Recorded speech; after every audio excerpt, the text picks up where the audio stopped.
Hola, ¿qué tal? Yo soy la maestra Sharon Anaí Paredes Chávez, colaboradora de la Jefatura Nacional de Salud Mental y de la Coordinación Nacional de Atención Paliativa, y en este momento les estaré hablando del tema estrategias de autocuidado en primeros auxilios psicológicos.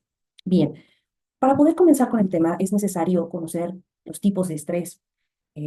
Para continuar con este tema, hay que saber que el estrés es normal, es una reacción natural del organismo que está ante una respuesta, ante un desafío físico o emocional. Entonces, el estrés puede ser positivo para activar el cuerpo, la mente y la energía de una persona.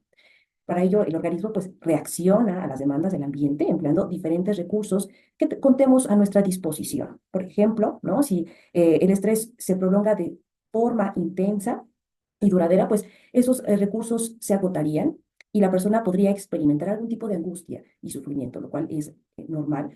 Y también es necesario considerar que el estrés al que están sometidos, pues los intervinientes en primeros auxilios psicológicos, pues son personas que están bajo diferentes factores, ¿no? Por ejemplo, estresores ocupacionales, que son estas exigencias asociadas a las actividades para desarrollarlas durante la intervención en PAP.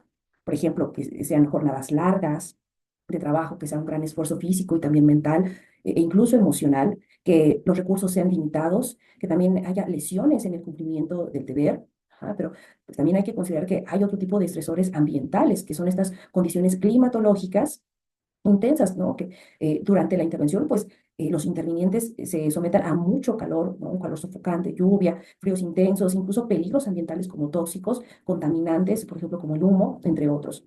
También hay otros factores, por ejemplo, los factores personales, que son estas situaciones propias o personales, como atravesar dificultades familiares, ¿no? Y también tener antecedentes ya de trastornos relacionados con la salud mental e incluso tener pues esta tendencia al perfeccionismo o baja tolerancia a la frustración son factores pues personales que pueden inducir a estrés ya crónico.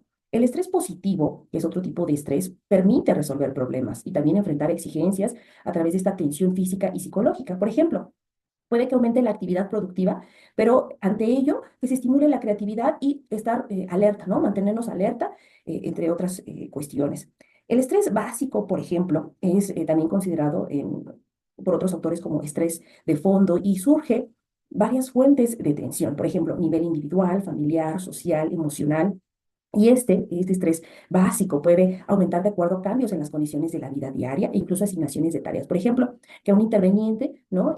Se encuentre alejado de su familia, que no tenga una comunicación adecuada, que esté trabajando con personas desconocidas, de distintas culturas, ¿no? O también la incertidumbre en cuanto al trabajo, e incluso que tenga una nueva información que tenga que asimilar y que haya sido una información que surja de manera espontánea precisamente por las condiciones y que no sea quizá una información con la que el interviniente contaba para planear incluso su intervención. De hecho, dentro de este tipo de estrés, podemos encontrar otros tipos de estrés más característicos, ¿no? Por ejemplo, como el síndrome de burnout y también la fatiga por compasión. Por ejemplo, cuando ya hay un estrés acumulativo, es cuando podemos ver este tipo de síndrome o esta fatiga por compasión. Por ejemplo, el síndrome de burnout, alguna de sus características es el agotamiento psicológico, físico y emocional, incluso que se observe la despersonalización como sensaciones de extrañamiento y alienación, percepción de disminución de la eficacia personal en el trabajo y otros ámbitos. El síndrome de burnout, pues realmente lo hemos escuchado cuando esta persona ya se encuentra quemada, ajá, y ya no es capaz de concentrarse, tener un buen rendimiento en el trabajo. Y de hecho, puede surgir un tipo de respuesta incluso irónica o cínica en el que ya no le importe los resultados de su intervención, en este caso hablando de personas que se dedican a los primeros auxilios psicológicos. Y que pues este desempeño pues realmente no cubra todas las demandas a las personas que requieren ese tipo de intervención. La fatiga por compasión, una de sus características es la reexperimentación. ¿Qué es esto? Es volver a recordar, pero ya con una gran carga emocional. Incluso puede observarse evitación y embotamiento psíquico, que son estas actitudes de distanciamiento, tanto físico como afectivo, de las personas, pero no solamente con las víctimas o los pacientes. Ujú. También puede haber una hiperactivación, es decir, un estado de tensión y alerta permanente, y no necesariamente que esto surja ante situaciones en las que realmente debamos estar alertas. Bien, también es necesario considerar que el estrés es propio de incidentes críticos. Los incidentes críticos son eventos que salen de lo común, son inesperados. De hecho, se pueden tornar traumáticos y provocan sensación de pérdida de control y si se percibe amenazada la propia vida. De hecho, bajo este tipo de circunstancias se presentan reacciones consideradas habituales, ¿no? Entre ellas, por ejemplo, las reacciones durante las primeras horas o también reacciones adicionales durante los primeros días y semanas. Las reacciones durante las primeras horas, ¿qué podemos observar? Una respuesta de shock, incredulidad, sensación de estar abrumado, pero también una fuerte reacción emocional e incluso indiferencia. Es decir, esta indiferencia probablemente por no contar con las herramientas o estrategias para hacerle frente a este tipo de estrés y que estemos dejando de lado la calidad de nuestra intervención y que no podamos incluso ser sinceros con el tipo de intervención que pueda dar y si estoy apto para darlo. ¿Qué también se puede observar? La confusión, es decir, tener dificultad para tomar decisiones, que se requiere esta toma de decisiones pronta en algunos casos, y que también hay algunas reacciones físicas como náuseas, mareo, fatiga intensa, dificultades para dormir, incluso algunos temblores musculares. Bien, ahora, ¿cómo son las reacciones adicionales? Es decir, después de estas reacciones durante las primeras horas, posteriormente, en los primeros días y semanas, puede haber un recuerdo persistente e intrusivo, es decir, que podamos percibir estos flashbacks, ¿no? Del incidente, incluso tener pesadillas o incluso tender a evitar ciertos aspectos del incidente. Por ejemplo, lugares, emociones, actividades que estén relacionadas o que nos recuerden al evento. Bien, ahora, los factores que son necesarios a tomar en cuenta son los factores de riesgo que pueden contribuir a que este estrés se presente en los intervinientes, ¿no? De hecho, estos factores de riesgo son estas condiciones que influyen directamente en la capacidad para que los intervinientes puedan desarrollar adecuadamente su función. Y, de hecho, facilita que se aparezcan o se observen estos síntomas. Por lo tanto, podemos observar una afectación física, psicológica, emocional en el personal. Bien, conozcamos este tipo de factores. Los factores individuales, ¿no? Son ya enfermedades preexistentes, es decir, ya habíamos comentado incluso algunos factores personales, como algún tipo de trastorno que facilite más fácilmente el estrés crónico, incluso la aparición de síndrome de burnout o fatiga por compasión. Pero, ¿qué otras cosas pueden estar relacionadas con los factores individuales? Bueno, que haya lesiones producidas durante la intervención, ajá, y que pues estos intervinientes que llegan a tener esta atención primaria con las personas son las que suelen tener mayor contacto con las víctimas y que puedan tener este factor individual que favorezca a la aparición del estrés. Otro de los factores son los interpersonales. Aquí nos referimos a conflictos por participar en labores de emergencia o también que presenten algún tipo de nostalgia por separación prolongada, en este caso, por ejemplo, con la familia, e incluso algunos rasgos de personalidad que estén afectando las relaciones interpersonales. También otro de los factores es que se presenten problemas en la organización, es decir, que haya ambigüedad en las funciones, que incluso haya falta de lugares para descansar, que haya confusión en las instrucciones. Entonces, si nosotros estamos percibiendo este tipo de factores, sí es quizá una buena guía para que podamos hacer un autoanálisis e identificarlos para que esto no se convierta en algo más crónico. Es decir, es el momento de observar y actuar. También otro de los factores es tener aspiraciones heroicas, es decir, tener esta idea de que el interviniente es capaz de brindar ayuda a los que lo requieran. Sin embargo, esto puede tener un sentimiento, puede atraer un sentimiento de frustración cuando no le es posible poder ayudar a la persona, ¿no? Cuando la ayuda que se brinda pues no ha sido la suficiente. Y entonces es parte de esta aspiración heroica de querer ayudar a la persona, querer también ayudarle a esta toma de decisiones. Y cuando vemos que no ha sido posible, nos sentimos frustrados. ¿Qué otro tipo de factores hay? Los factores propios del evento, ¿no? La temporalidad, duración del desastre, la incertidumbre por posibles complicaciones. También hay factores comunitarios, ¿no? Es decir, que hay un aumento de presión emocional por medios de comunicación, y esto aquí cuando se está comunicando, cuando hay algunos fenómenos naturales, y que el aumento de presión emocional se encuentre a través de estos medios de comunicación, incluso por tensión por grupos armados, es decir, que hay un conflicto. Aquí estamos hablando ya de cuestiones más extremas, incluso en situaciones bélicas. También se encuentran los estímulos traumáticos, ¿no? Mantener contacto con víctimas, escuchar historias de dolor constantemente, ¿no? Y tener esta presencia de heridos o estar con cadáveres justo en estas situaciones difíciles y que este factor, claro que va a facilitar que el estrés se presente en los intervinientes. Pero también están las expectativas poco realistas, es decir, que los intervinientes se nieguen a tener esta necesidad de descanso, ¿no? Y que, por tanto, quieran continuar todavía con la ayuda, pero también está muy relacionada con esta aspiración heroica. Bien, entonces, ¿cuáles son los efectos y las reacciones del estrés en los intervinientes? Vamos a verlo de esta manera.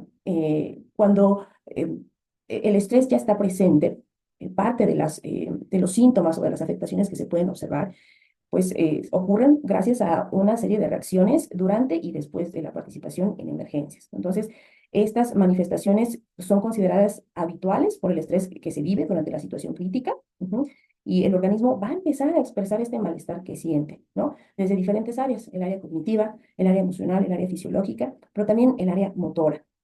Para ello, pues es importante comprender que las reacciones pueden ser consideradas propias, sí, de la situación, pero deben de ser monitoreadas y atendidas oportunamente para que no surjan complicaciones posteriores, ¿no? Todas estas reacciones que ustedes pueden observar en la diapositiva, pues son consideradas habituales y también son inevitables en situaciones con altos niveles de estrés. Por lo general, estos efectos duran días o semanas y van desapareciendo paulatinamente, por lo que se nos recomienda generar espacios para hablar sobre el tema y poder expresar nuestros sentimientos, nuestras emociones, y que esto pueda ser fundamental para procesar el evento vivido, ¿no? Y tener incluso una respuesta más efectiva en las diferentes labores que pueda realizar el personal interviniente.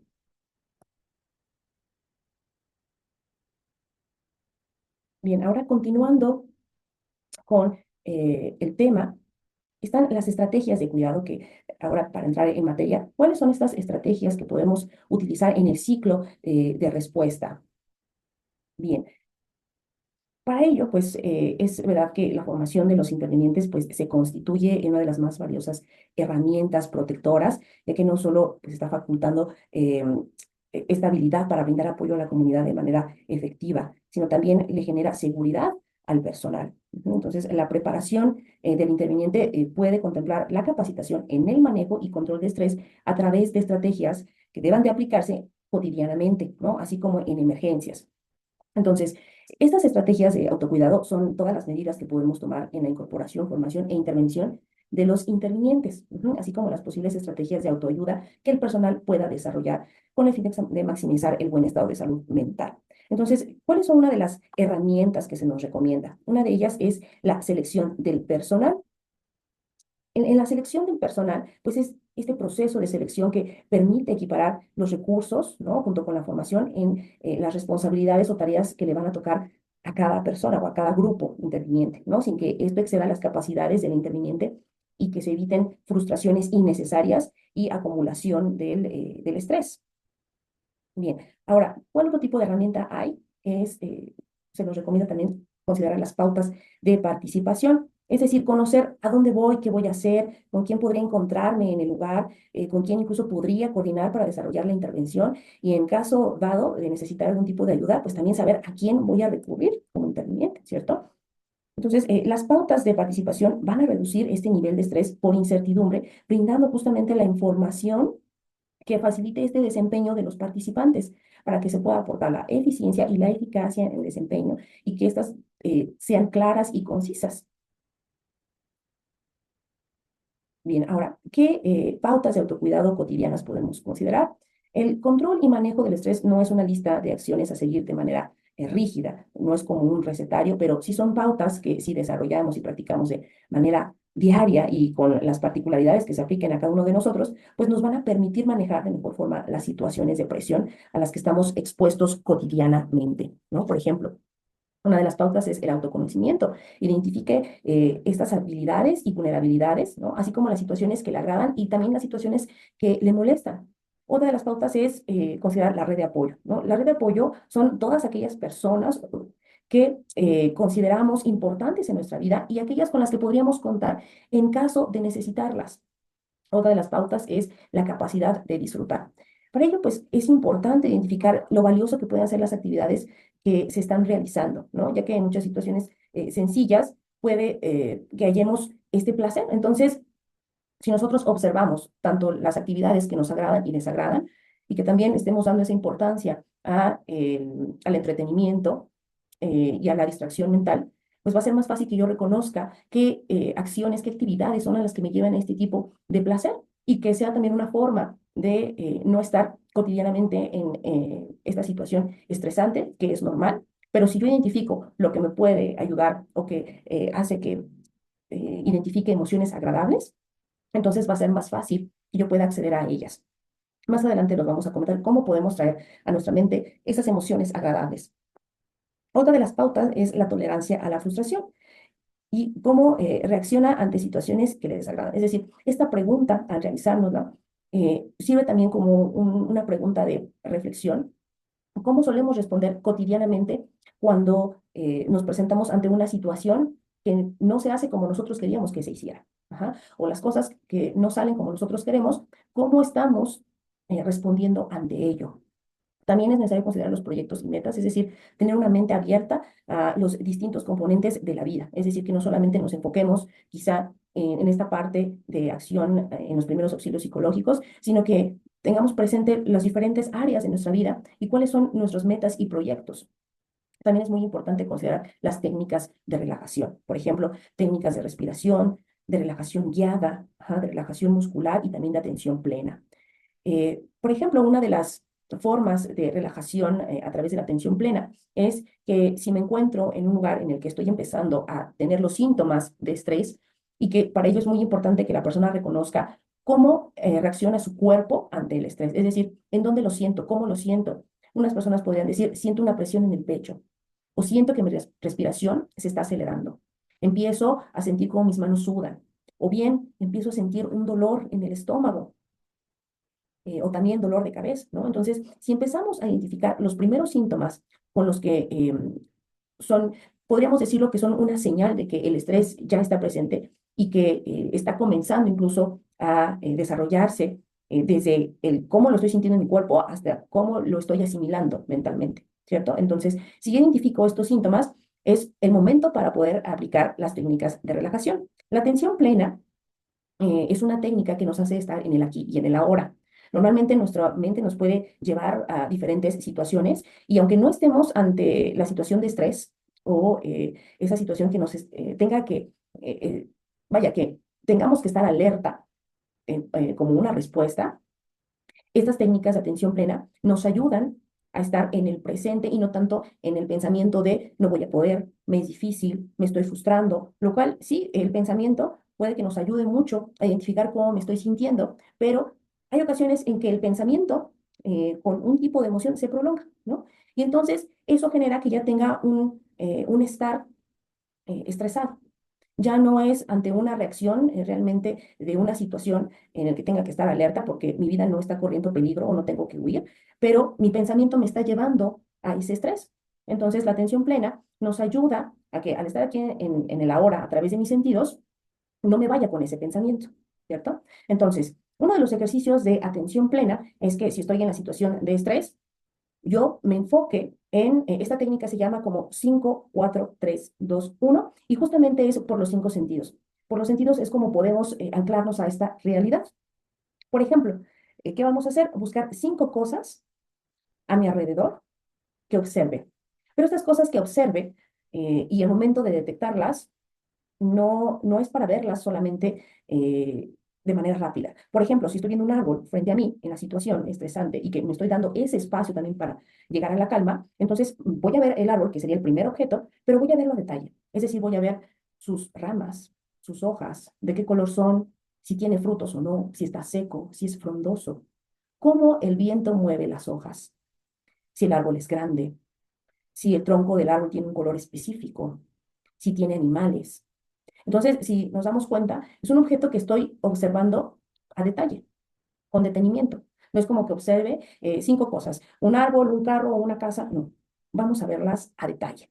Así como ese árbol que me enfoqué incluso en las hojas secas que tenía o en algunas ramas secas, pues realmente es una observación detallada.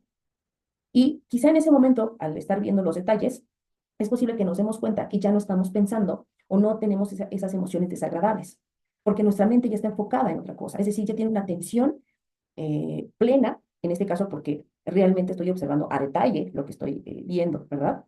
Entonces, después de esas 5 cosas que observo, nos vamos a 4 cosas que escuchemos. A lo mejor lo que escucho a lo lejos puedo distinguir que es el ladrido de un perro, pero voy a hacerlo también con detenimiento. ¿Cómo es ese ladrido del perro? ¿Está lejos? ¿Está cerca? ¿Se escuchará de un perro grande? Y que si nos damos cuenta, son sonidos que realmente no es que estemos buscando un sonido en particular. Y solamente estoy diciendo algunos ejemplos de los sonidos a los que nos podemos topar y de lo que decidimos también enfocarnos para escuchar. Bien, entonces pasamos de 5 cosas a observar, 4 cosas a escuchar y ahora nos vamos con 3 cosas que podamos tocar. Y también vamos a tocar con detenimiento, es decir, realmente explorar a conciencia la textura, si hay calor o hay frío al momento de tocar este objeto, y que puede ser cualquier cosa que tenga cercano a mí. Ujú. Si es rugoso, si es liso, o bien si está pesado, si es ligero. A lo mejor estoy llevando un objeto que también estoy considerando como un objeto que me ayude a regular, ¿no? Que me ayude a calmar. Y que, bueno, esto también se recomienda como parte del kit de regulación emocional. Si bien no muchas veces vamos a tener a la mano estos objetos o algunas cosas que puedan ser necesariamente agradables, sí podemos contar con un kit de regulación emocional. Y entonces quizá puedo llevar algunas fotos, algunas imágenes que me ayuden a evocar emociones agradables. En este caso, si no estoy viendo el árbol, puedo sacar mi kit de regulación emocional y cuento con mis fotos agradables, ¿no? O esas imágenes que evocan emociones placenteras. También puede ser a lo mejor una playlist, un tipo de música que quiera escuchar que me ayude a relajar, o bien algún tipo de audio que me ayude con una relajación guiada, ¿no? Por ejemplo. Y si es para tocar, bueno, algunos artículos que al momento del tacto, pues también me generen sensaciones agradables. Después de los 3 objetos a tocar, nos vamos con 2 cosas que puedas oler. Y eso también puede ser en el kit, pero si no contamos con esos objetos de kit de regulación emocional, podemos hacerlo también al momento, ¿no? Es decir, ¿qué huelo? ¿Qué estoy percibiendo? Percibe al menos 2 olores diferentes. ¿De dónde vienen? ¿De dónde provienen? ¿Qué es? Ah, a lo lejos me llega un olor a lo mejor de pasto, ¿no? De tierra mojada. A lo lejos a lo mejor me llega también un olor a comida, ¿no? Y entonces estoy enfocándome realmente en esos olores. Después vamos a pasar con una cosa que podamos saborear o degustar y que quizá esto puede que no sea tan fácil acceder a ello, también puede que lo tengamos en cuenta en nuestro kit de regulación emocional. Algún alimento, algunas semillas, un chocolate, algo que podamos degustar y que nos concentremos realmente en su sabor. De hecho, esa es una de las técnicas de relajación. Bien, también es importante que hablemos de la prevención secundaria o durante y después de la intervención. Todas las medidas que una vez que ha ocurrido la emergencia, tanto en el escenario de emergencia como en las primeras horas tras finalizar la intervención, se pueden poner en marcha para minimizar los efectos del estrés en el interviniente. ¿Ah? Ahora recordemos que los factores de estrés a los que están sometidos pues, estas personas eh, que ofrecen primeros auxilios psicológicos, muchas de esas condiciones están fuera del alcance de alguien para que sean modificadas, ¿no? Por ejemplo, si la intervención tiene que realizarse en medio de la lluvia, pues no depende de nadie que ese elemento climatológico cambie, o si el compromiso de la vida de una persona exige una actuación inmediata por ser el tiempo crítico, o tal vez encontrar casos incluso de violencia, ¿no? O exposición a situaciones de alta vulnerabilidad. Estas condiciones pueden estar presentes en mayor o menor medida, pero en estos escenarios de intervención puede que no tengamos ese control. Por tanto, la prevención justamente está destinada a organizar estos factores protectores. De hecho, estas prácticas deben ser gestionadas en todos los contextos de intervención para que posibiliten la resiliencia, es decir, estar preparados con plan A, plan B, ¿qué pasaría si, no? ¿Qué pasaría si está lloviendo? ¿Qué pasaría si se inunda? ¿Qué, por ejemplo, no? Y pues si se realiza de manera responsable, podemos prevenir complicaciones sintomatológicas, incluso se contribuiría a fortalecer la intervención grupal. Bien, ¿cuáles son en qué consiste, vaya, esta organización de factores protectores? Bien, ya tenemos informar sobre la intervención, es decir, que informemos sobre el escenario, que informemos sobre el tipo de intervención, ajá, pero también cubrir necesidades básicas, es decir, coordinar los recursos de alimentación, alojamiento, comunicación, transporte de los intervinientes de acuerdo al tipo de actividad que se van a realizar y justamente la necesidad de estos grupos. Bien, también se nos recomienda promover un clima de apoyo, es decir, considerar en la planificación momentos de descanso y tiempo libre. Ajá. Y también, pues, considerar que el clima de apoyo tiene que mantenerse durante toda la jornada. Ajá. Es decir, que no solamente hasta que vemos a la persona que ya está manifestando estos síntomas de estrés, sino hacerlos como parte de una planeación. También se nos recomienda establecer turnos de intervención y descanso, es decir, poder establecer un sistema de relevos para que el personal que está realizando actividades que lo enfrenten a estresores altos, pues cambien, ¿no?, a otras actividades que sean menos estresantes. Otro de los factores protectores es el facilitar los canales de comunicación y resolución de conflictos, ¿no? Ya que esto va a facilitar la recepción de necesidades y dificultades que puedan tener los intervinientes. De hecho, este sistema de comunicación es justamente para que los miembros puedan fluir adecuadamente, ajá, y que puedan también ser receptores de información, no solamente el que ellos necesiten información eh, pues realmente necesaria para su acción, sino que puedan ser esta recepción, pero también este medio para que ellos puedan pasar mensajes importantes.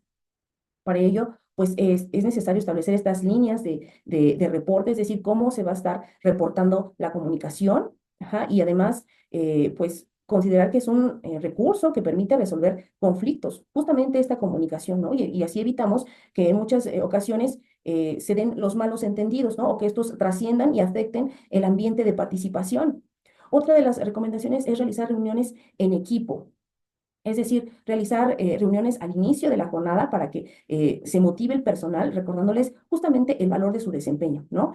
Informar de la agenda, informar el itinerario de trabajo que se va a realizar en el día y también las responsabilidades que cada miembro debe de tener, ¿no? Cada miembro del equipo. Es decir, no solamente yo voy a conocer mis responsabilidades, sino también del otro, en caso dado que, pues, si yo estoy observando que el otro tiene actividades y que yo estoy ante unas que me hacen estar en altos índices de estrés, pues también quizá apoyarme conociendo cuál es el papel de cada uno de los integrantes del equipo. Y también, pues, más que nada, las reuniones en equipo es para socializar, ¿no? No solamente la información de importancia, sino también para modificar o complementar algunas disposiciones entregadas previamente o alguna otra situación, ¿no? Que debamos de verificar. También se nos recomienda tener un sistema de compañeros, es decir, equiparar las características físicas también y las habilidades de los compañeros para que pueda ser complementario. Ajá. También establecer normas de seguridad operativa, es decir, identificar con la identificación, con el uniforme, ajá, informarse del contexto antes de salir a la misión y también considerar las normas de protección, no armas, material de bioseguridad básica, informar el estado físico y psicológico al supervisor. Bien, ¿cuáles son las estrategias de autocuidado en emergencias y desastres? Primero, se nos recomienda cuidar especialmente de uno mismo, ¿no? También recordar que las reacciones son normales e inevitables, con el objetivo de no querer tener el control y querer evadir esas emociones que son naturales. También es importante escuchar lo que las personas cercanas están diciendo, incluso lo que piensan sobre el evento. Ajá. Y cuando se habla con alguien, pues elaborar estas experiencias desagradables, es decir, no evadirlas, realmente platicarlas, socializarlas para que también podamos tener esa red de apoyo con personal del trabajo, ¿no? Con otros intervinientes. Ahora, ¿qué también se nos recomienda? Que si nos resulta difícil concentrarnos en obligaciones que sean más exigentes, continuar con tareas que sean de rutina, ¿no? Continuar trabajando en ellas. También, pues, como hablábamos de la comunicación, es importante expresar los sentimientos, aún a personas que puedan ser extrañas o desconocidas, ¿no? Darnos esa oportunidad de platicarlo, incluso ante personas que son parte del equipo, no conozco, pero entonces me doy también esa apertura para poder expresar mis emociones y también apertura para escuchar al equipo. Aún así, se nos recomienda que podamos hablar con alguien que nos sintamos cómodos, ¿no? Es decir, describirle a esa persona lo que sentimos, lo que pensamos durante el evento crítico y si hay alteraciones de sueño o si realmente nos sentimos muy ansiosos, pues comentarlo con alguien en el que podamos confiar. A veces es más fácil expresar los sentimientos haciendo alguna actividad que solamente hablando, ¿no? Entonces, justamente las reuniones son para ello. Y también el tomar conciencia de esas tensiones e incluso verbalizarlas, porque nos estamos haciendo consciente de ellas, ¿no? Verbalizarlas, a lo mejor también escribirlas, de cómo está mi cuerpo, a lo mejor cómo estoy sintiendo los músculos, porque ya es momento entonces de aplicar técnicas de relajación. Si continúo yo con ese tipo de intervenciones, pues sí es importante que yo tenga un ejercicio, un hábito de ejercicio físico para que normalmente alivie ese tipo de tensiones, ¿no? Tener hábitos de higiene, de sueño y también de alimentación adecuada. Hay que evitar automedicarnos, no exigirnos demasiado y también comunicarle al coordinador del equipo, pues cómo nos ha afectado este evento para que ellos comprendan y en algunos casos, pues ellos puedan intervenir, ¿no? Por nosotros. También evitar abrigar expectativas exageradas o perfeccionistas, ya sea con respecto a nosotros mismos o a las otras personas. Bien, al momento de brindar el apoyo entre pares, porque es un recurso muy valioso que justamente va a ayudar a los intervinientes a sobrellevar estas situaciones angustiantes. ¿Y por qué es necesario comunicarlas? ¿O por qué sí es importante hablar de cómo nos estamos sintiendo? Porque el otro compañero también está viviendo lo mismo y es más fácil que comprenda lo vivido, porque justamente está compartiendo experiencias y pueda brindar ayuda ya en el contexto, ¿verdad?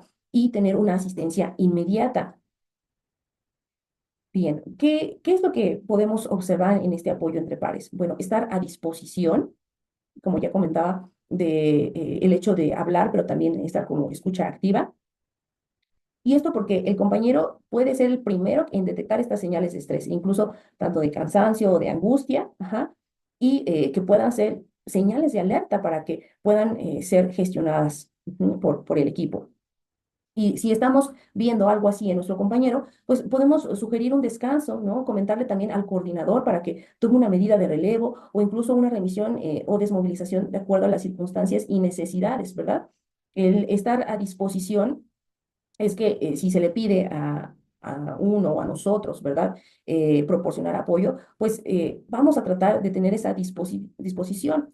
Si es verdad que a lo mejor no todos vamos a hablar o se nos facilite expresar nuestras emociones, la verdad es que las personas que han atravesado una experiencia angustiante, ya sé que a lo mejor estoy viendo también al compañero que le cuesta trabajo hablar, pero el hecho de escuchar a otros compañeros, o bien que yo estoy compartiendo algo y el otro compañero no se anima a hablar, pues el hecho de saber que ya hay alguien que está atravesando por la misma experiencia, pues también sirve de apoyo y confianza para la otra persona porque me puedo sentir comprendida, ¿verdad? Y también, aunque no hablemos, pues también considerar que las otras personas valoran el hecho de que simplemente estemos allí para la otra persona, ¿no? O que a lo mejor no podamos dar una retroalimentación inmediata. Quizá a veces se nos dificulte decir lo que el otro compañero quiera escuchar en este momento de estrés, pero simplemente con la compañía está, vaya, es suficiente. Ahora, el hecho de estar a disposición, pues no quiere decir que seamos invasivos, ¿no? También, pues hay que manejar la situación y ubicar los recursos, es decir, cuáles son estas necesidades básicas del compañero que necesita expresar estas emociones e incluso las mías, ¿no? Pero si en este momento me toca hacer un apoyo, pues ubicar los recursos, ajá, es decir, con los cuales yo pueda contar para apoyar tanto al compañero como a mí y en caso dado, pues ayudarle a esa persona a que esté en un lugar seguro, que se sienta protegida, ¿no? Que incluso tenga algo de privacidad y que tenga este acceso a la ayuda que está necesitando. De hecho, nuestra ayuda no solamente es que ubiquemos, por ejemplo, los recursos, en este caso contar con el coordinador o contar con algún material para la intervención, sino más bien algo que también puede ayudar es simplemente brindarle información que le ayude a tranquilizarse, porque es una información que me ayuda a organizarme o a planear, incluso a ser más receptivo a lo que viene, ¿no? A esta incertidumbre que pueda ocasionar y que si ya estoy compartiendo información respecto a la planeación de la intervención o de la misión, pues con eso puede que sea suficiente. Ahora bien, es necesario mantener esta confidencialidad, ¿no? Recordemos que la confidencialidad es una piedra angular de todo el apoyo entre pares. Entonces, es esencial para la integridad de la persona, porque le estamos dando esa confianza de que pueden contar con nosotros. Entonces, no compartamos la historia de nuestro colega con otros ni proporcionemos esos detalles a otros. Y si en dado caso que los compañeros o voluntarios estén preocupados, y en dado caso que hagan preguntas, pues hay que sugerir a estos compañeros que hablen directamente con la persona. Bien, ahora, la prevención terciaria, ¿qué consiste? Bien, se nos habla de la desactivación o el defussing, que es una técnica poco estructurada que se usa cuando los intervinientes vivieron un incidente crítico, un evento doloroso o muy estresante. Y realmente hay tres fases, la fase 1 de introducción, la fase 2 de exploración y la fase 3 informativa. ¿Cuáles son los objetivos de la desactivación de este tipo de técnica? De hecho, su objetivo es disminuir el nivel de tensión que se ha acumulado durante la jornada de trabajo para que la persona pueda volver a su rutina habitual. También uno de los objetivos es reforzar estas capacidades individuales de los intervinientes. Una de las formas en las que se puede aplicar es, bueno, se puede aplicar de manera individual o con grupos, pero de hasta 15 participantes, ¿no? Máximo a las 4 horas pasado del evento crítico, debe de realizarse en cada junta provincial. Ajá. De hecho, la duración que se puede considerar para esta técnica es entre 20 y 60 minutos, que sea en un ambiente con, bueno, pues en un lugar cerrado, con ventilación, sin interrupciones de ingresos, incluso celulares, y que haya suficiente espacio. Para ello también hay que, pues, disponer de un dispensador de agua, vasos, servilletas o incluso pañuelos desechables. Y vaya, ¿quién realiza esta técnica? La desactivación puede conducirla una persona con formación pertinente y debe estar asistida por un compañero de apoyo. De hecho, la persona que guiará el diffusing garantizará que va a existir esta apertura para un diálogo libre, tanto de las impresiones como de las vivencias experimentadas, ¿no? El objetivo también es que se pueda identificar y reconocer los síntomas de los intervinientes.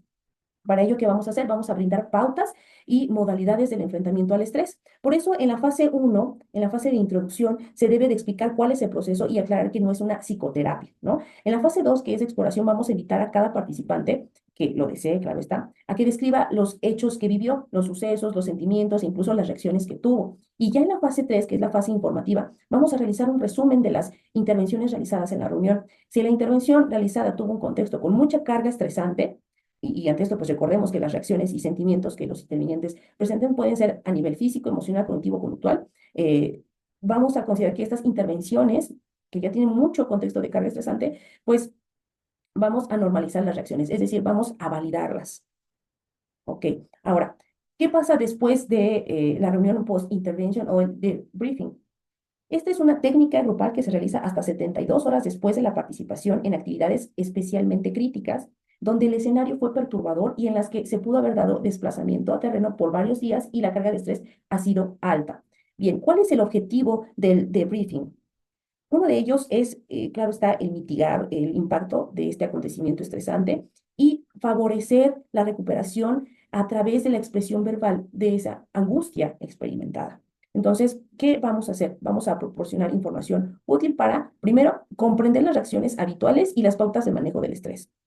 ¿Cuáles son sus características de aplicación de esta técnica de briefing? Una de ellas es que se puede realizar de manera individual o con grupos también de hasta 15 participantes. De hecho, los grupos deben ser conformados de manera homogénea, es decir, por el personal que haya tenido exposiciones semejantes en las situaciones de emergencia, ¿no? También se debe de realizar estas 72 horas que van a ser después, es porque no conviene hacerlo inmediatamente, porque hay muchos factores como el cansancio, ¿no? Que puede alterar procesos mentales de los afectados, que puede dificultar el logro de estos resultados positivos del encuentro. También se nos recomienda que se realice en cada junta provincial. Bueno, y la duración, esta va a depender del número de participantes, ¿no? Y también la intensidad del evento que hayan vivido. Puede tomar alrededor de 45 minutos hasta 3 horas. El ambiente que se recomienda es que sea un lugar cerrado, con ventilación, sin interrupciones, también sin celulares y que sea en un espacio suficiente para todos los participantes. También se nos recomienda que contemos con un dispensador de agua, con vasos, con servilletas, pañuelos desechables. Bien, pero en la fase 1, que es en la introducción, ¿qué vamos a hacer?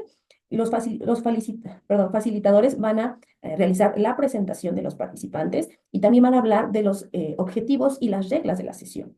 Ya en la fase 2 también va a ser un relato de los hechos, promoviendo que cada persona pues escriba lo que sucedió desde su perspectiva. Y en la exposición de pensamientos vamos a motivar a la persona o a los participantes que expresen los pensamientos que han ido surgiendo desde el inicio del evento hasta el momento actual.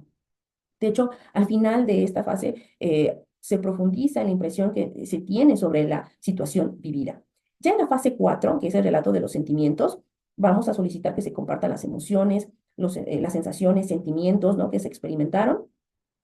Y bueno, en esta fase es muy común la expresión emotiva alta, ¿no? ¿Esto qué va a significar? Que en muchas ocasiones se presente llanto, reproches, agresividad, miedo, frustraciones y que sean estos expresados de manera intensa. Entonces, vamos a contener las manifestaciones y mantener cerca estos pañuelitos desechables, ¿verdad? Y agua en caso de que algún participante lo requiera. Ya en la fase 5, que es la fase de normalización, debemos de hacer un resumen de las reacciones que se han manifestado y enfatizar en las similitudes que compartieron los participantes. Vamos a normalizarlas y explicar que se puede presentar otro tipo de reacciones en los días posteriores e incluso en la forma en que se espera vayan descendiendo paulatinamente.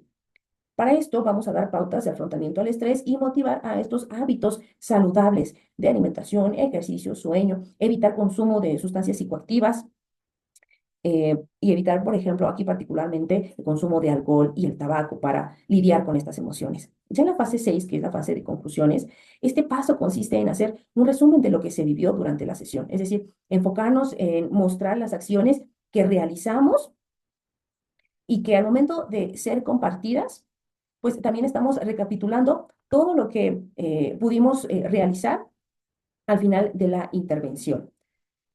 Una de las formas también en la que podemos sobrellevar esto es compartir la manera en cómo estamos enfrentando, confrontando estas emociones desagradables.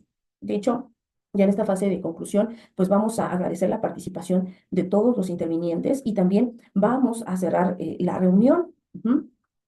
Entonces, esto de manera breve son una de las técnicas que podemos utilizar justamente para, ante estas situaciones de estrés y los síntomas normales que puedan aparecer ante los eventos críticos, aplicar estas técnicas antes o después.